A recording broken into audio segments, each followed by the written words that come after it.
What if I told you that most of the dog food in the United States is made by just a handful of massive corporations? And then, what if I told you that one of those same corporations also owns thousands of veterinary hospitals? And all of those hospitals recommend the foods that they make. This isn't about bad vets. It isn't about bad intentions. It's about structure. A system designed to make money as its purpose, not the purpose of protecting your dog. And once you understand the structure, that system, the chronic health problems so many dogs live with every day finally make sense. Because dogs don't choose their food. They don't read labels. They don't get to go to town and buy their own food. They rely on us. Now, before we go any further, you need to know who you're hearing from today, because this isn't opinion. And stick with us till the end of the video to find out just who's involved and how your dog is being set up to have chronic health issues for life and what to do about it. I'm joined today by Dr. Robin Taylor. Robin is a good friend, a veterinarian, board certified in veterinary preventative medicine. She's a retired United States Air Force colonel with over 20 years in epidemiology and food safety.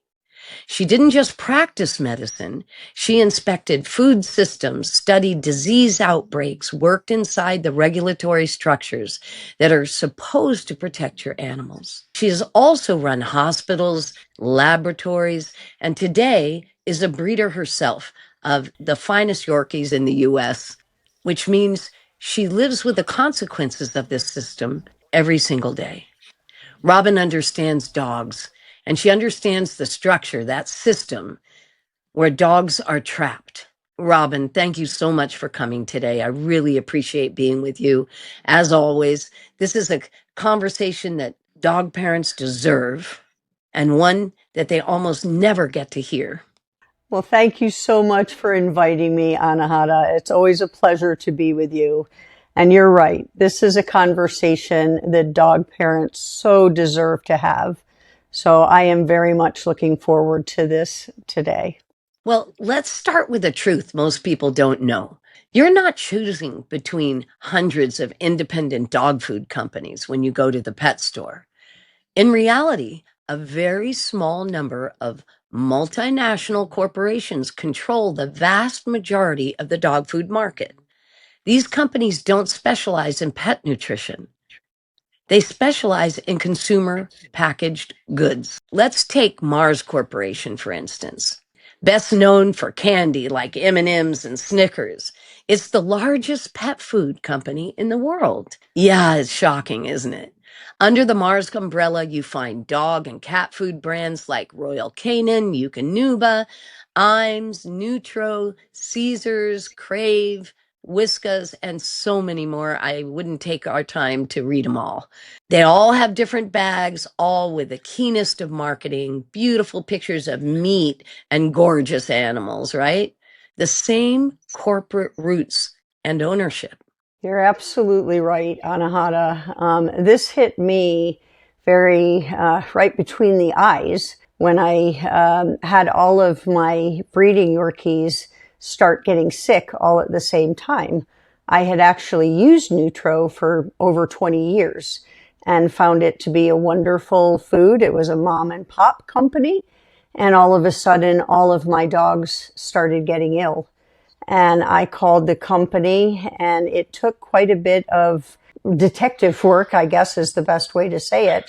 But finally found out that what had been a wonderful mom and pop company for more than 20 years had been sold out. And they changed the food, but they did not change the bag. They did not change the ingredient label. But what you did notice was all of your dogs getting violently ill. And that's one of the things that led me to go to the food company that I'm with now. And Mars is not alone. when I hear the words science-based, vet recommended, there's little bells and whistles that go off in the back of this scientist, this vet's head. Because the fact is, these corporations are designed to bring the largest amount of profit to their people. They are corporations. They're our stockholders, and that's their job. It's nothing personal, but they exist to make money. Colgate-Palmolive is another example.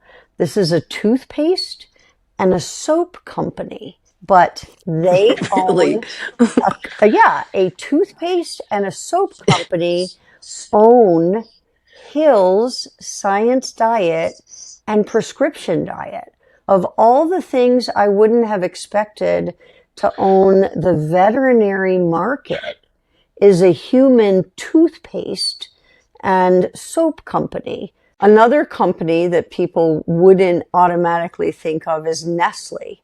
Nestle is a huge global packaging food giant, but Nestle owns Purina. Purina Pro, Purina One, Purina Dog Chow. That's a huge market in the dog food industry. And this is very important for dog owners to understand, that these are companies that are giants, and they are corporations that are human-based and are owning the dog food industry. It is not a pretty market at all. Many of the loans given to veterinarians, many of the ways made for them to go to school have been done by these massive corporations also. And during that time, they're indoctrinated heavily and they're not taught nutrition.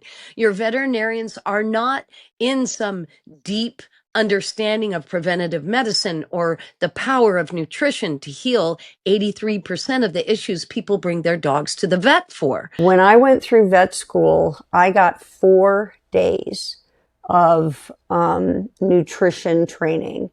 And yes, I went to vet school a long time ago, but I remember that because I went on to get a year of a master in public health. And then I went on to another 2 years in fellowship and realized that I wasn't trained hardly at all in nutrition or the study of disease control. And then I spent 20 plus years doing actual food inspections and studying disease outbreaks. And that gave me a very different perspective than what I got trained in vet school. And it really hit home that on top of everything, I received that training from the people that were selling the dog food. So I had a very biased training, and that continues today. So vets, in your standard amount of training, unless they really dig in and do their own research and go on for more degrees, which doesn't happen a lot, are not very well versed in nutrition. And that's important, again, as you being your dog's mouth, your cat's mouth, your parrot or iguana or whatever. Those animals are depending on you.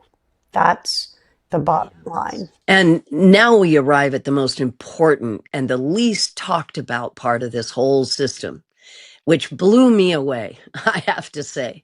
I understood something big was taking place. I no longer allowed my own dogs to get any food from the vet anymore. I send food with my animals. I learned this. One pet food conglomerate, along with all the others, owns veterinary hospitals in the United States. And I'm not talking about a little bit. Aren't I right, Robin? Boy, you hit that nail straight on the head. Remember when Anahata told you that Mars, a candy company, is the largest dog food owner Royal Canin, Nutro, Eukanuba, etc., etc. Well, guess who now owns more than 2,500 veterinary clinics across the nation and growing every day? Mars, a candy company. Okay. Mars is buying up veterinary clinics as fast as they can. As old veterinarians retire, they are taking over the veterinary clinics and making them corporate. When you go to a PetSmart, that veterinary clinic in the back of PetSmart, known as Banfield, is absolutely owned by Mars Candy Company. All of the veterinary centers of America are owned by Mars Candy Company. And the biggest one that I've learned to really dislike, Blue Pearl emergency centers that have put emergency care absolutely off the charts, requiring you, I mean, literally requiring you to have insurance. In North Florida, one night stay in a Blue Pearl type emergency clinic is now $1,500 a night. In Middle Florida, it's $3,000, and in South Florida, it's $5,000. So if you don't have veterinary insurance for your dog, you are, or you're a millionaire, you're absolutely out there. So let me build these blocks for you. So you have Mars, you have Colgate Palmolive, and you have Nestle. That's what I not so lovingly refer to as the big three, kind of like in the car industry. And you walk into PetSmart and you think you're getting a choice of 70 different companies, but they're all made by the big three, almost all of them. So now these same companies that make the dog food go, let me think about this. How can we make more profit? We can now buy the veterinary clinics and we can have the veterinarians sign contracts that they will only recommend our products. And who does the client trust? Their veterinarian. Millions of pets every year with 70,000 associates worldwide, including over 12,000 veterinarians, are doing this with steady, modest growth of 1% to 2% annually, adding new practices. Some broader industry estimates reach 57,000. That is enormous. Yes. Listen, I want to say one thing. I want to remind you of what I said at the beginning. This doesn't mean veterinarians are bad people. It means the system itself is not neutral. Okay? It means that the input you receive is likely to be bent, focused for them to make money, not for the care of your dog or your cat or your animals, your reptiles, all of the different creatures that they serve. I reduced my veterinary costs in my kennel 80%. Folks, this is not an exaggeration by any means. I still have vet bills because I'm a breeder and we have C-sections and all the things associated to it. But it is so rare for my dogs to go to the vet now with any other issue. I raise a Frenchie crossbreed, the Royal French or Frenchie, and I have no gas in my dogs. My dogs have no gas.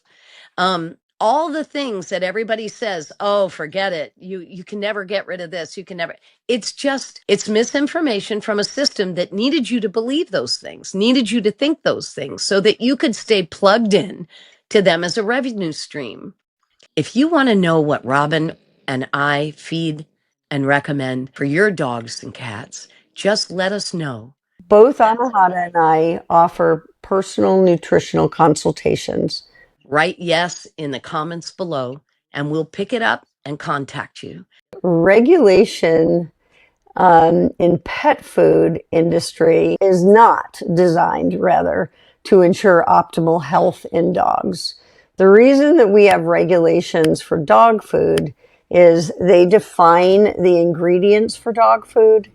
They regulate the labels on dog food. They help to maintain the commerce, the travel requirements for dog food, so where it can be shipped. And they prevent immediate crises. And what I mean by that is we're looking for toxins or something that would cause a major foodborne illness. So that's really what the regulatory agencies governing dog food are, or pet food in general, are all about. There are minimum requirements for minimal amounts of vitamins and that. That's why it always says minimum requirement. They do not focus on, will this cause chronic inflammation over time? Will this help to optimize performance of this animal? Will this improve their longevity? None of that is considered at all in regulating dog foods or pet foods. Wow. The incentives are all wrong. Let me give you an example with those incentives. You know, the current setup in most of the regulatory agency is if they find a problem, the highest fee that they will charge is $50,000. Let's say you decided that you were going to change the bag ingredients. Remember what I told you about Nutro when they sold out, all my dogs got sick. Well, they got sick because they changed what was in the bag, but they didn't change the label of the bag. So that would have been an example of, if they were caught, they would have been fined $50,000. But the company, the new corporation, chose to take that risk because the $50,000 fine was so low compared to their $4 million profit. Big deal. 50 grand, 4 mil. It would have cost them $1 million to change the label. And then you have to factor in that there are so few inspectors that they probably would never make it to their site to actually inspect them anyway. So they took the risk, and lo and behold, they didn't get caught. My dogs got sick. My dogs eventually got better after I spent a lot of time, a lot of money, and I no longer feed Nutro. I feed a high quality food that my dogs haven't been sick since I switched to. And I will never feed Nutro again because I know now who owns it. And, you know, I understand now how they operate. And it's not about the health of my dogs. It's about the profit for their patrons. And that's just the way it is. So the regulatory bodies are frankly much more reactive than preventive. And we have to understand that. So if a bunch of vets start calling that we have dead animals, they will react. But other than that, there's not going to be a lot that happens because they're not going to get calls going, hey, we have chronic ear infections. But that is happening all over the country. And of course, in that time, they're selling Cytopoint injections and giving everybody Apoquil for allergies, which destroys their liver over a period of time. So the longevity is just completely out of the question. Most Americans distance themselves from this business because it's quite disgusting. So most of us don't even think about this. We just buy our nice little bag of dog foods. It's like listening when I was a country kid, and we used to make fun of the city kids who said, we would ask them, where do you get your pork chop from? And they would say the grocery store. And they had no concept that a pig had to be Right. slaughtered to get that pork chop. Well, it's kind of the same thing for most people that go to the pet store to get their pet food. In the military, one of our phrases was, the solution to pollution is dilution. And they dilute it down in the rendering process. And that's kind of a really gruesome way to put it. But there's very, very bad things that end up in those rendering vats. It's disgusting. So the best that you can have is a USDA plant, like what we get our meat from. And that's what you hope your dog's or cat's meat comes from. And then there is the carcass that does not meet the standards for human consumption. And this goes in another line. These are what we call the 4Ds. The animal comes in off the truck, it's already dead, or it is dying, clearly, or it is diseased, or it is disabled. These are animals that may have had their legs broken, they're given large doses of hormones or antibiotics, or they have gaping holes in them with pus running out of it. They're maimed. They're, laying there in bad shape. There's something clearly wrong with these animals. So that's the highest quality of animal that goes to the rendering plant. Then you have the animals, like when I was a large animal practitioner in Colorado, I could euthanize a horse in the field, or another animal with euthanasia solution, and it could lay there as long as 3 days, baking in the hot sun. And before the knacker, we called them, would pick them up and take them to the rendering plant. So 72 hours was the legal limit that they had to pick up any dead animal that was shot, was killed by euthanasia solution, was road killed. Any of those could be dead up to 3 days and taken to the rendering plant. So huge amounts of bacteria. We would have them bloated. I mean, all the legs sticking out from huge bloat. And they would throw in dead cats and dogs too from the humane societies. The pounds, anybody, if a farmer had, a dead something, it would go in there as well. When you pick up a food, especially canned food, and it says just the word meat, that is the lowest of the low. And you have no clue. That is a mixture of anything and everything. Laboratory animals that have been injected with carcinogens, that have had experiments done on them. All of that goes to the rendering plant. I want you to understand that they are permitted to put huge amounts of intestines in there. And what do intestines hold? The poop, right? So they have to have a certain percentage of something in there. And many of them have a certain percentage of poop. This is, who wants to serve their animal poop? I mean, really. And this is done every day. It is not a pretty market at all. That would be why I won't feed my animals those foods. I have had to look into the eyes of clients many, many times where they come in and say, I came home from work and Sissy was just dead on the floor. I don't know why. When I left this morning, she was fine. When I came home tonight, she was just dead.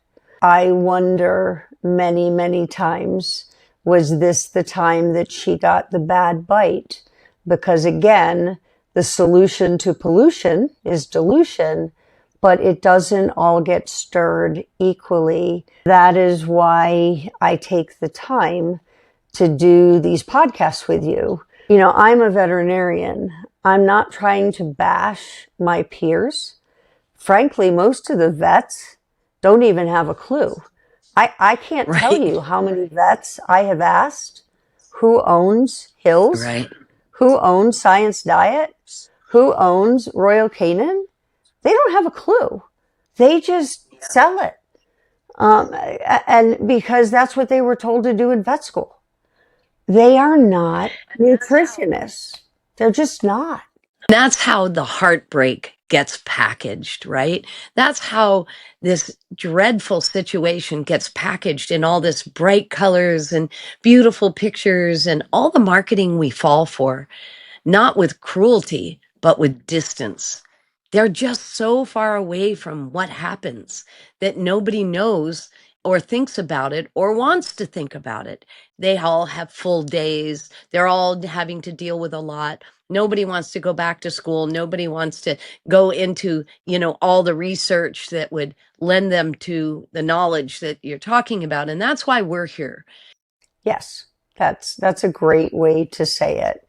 Again, there's a huge difference between overtly bad food, which is easy for all of us to see. You get bad food, you get dead animals or people. You get poor quality food. It takes time, just like we've seen in our human population. 83% of American children, I'm retired military, 83% of American children cannot qualify to make it into our military now as 18-year-olds because Oh my God.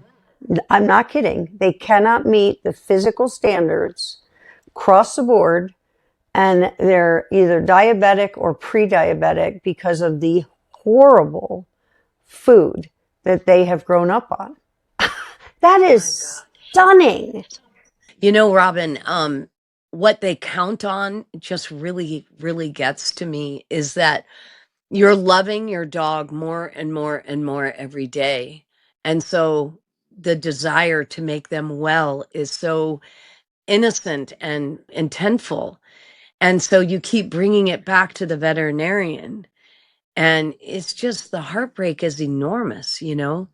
I spent over 2 years researching this industry. And when I finally changed food correctly, you know, the the vet bills in my place, like I mentioned, dropped 80%. Allergies disappeared, gas disappeared, behavior improved, learning improved, peace came over the whole kennel. This wasn't genetics. This was food. Yes. And we don't see it in puppies. See, what we see with poor quality food is slow, chronic inflammation. So your puppy's fine. But as you fall more and more in love with them and get more and more attached to them as they grow up, now is when you start to see those chronic problems. The solution, right? The good news is that there's a better way. We've done the research, we live the results, and we share what works openly with you. And we've also got a whole team that we can call on, Robin and I do. So you're not just able to go through us, but we have resources that we can bring to play. Write yes in the comments below. We've also built a community for all your pets, your dogs, your cats, and for people who want clarity, truth, and a really good time. Anahata and I want to meet live with the community every other week. We want to answer your questions. We want to support you and your pets.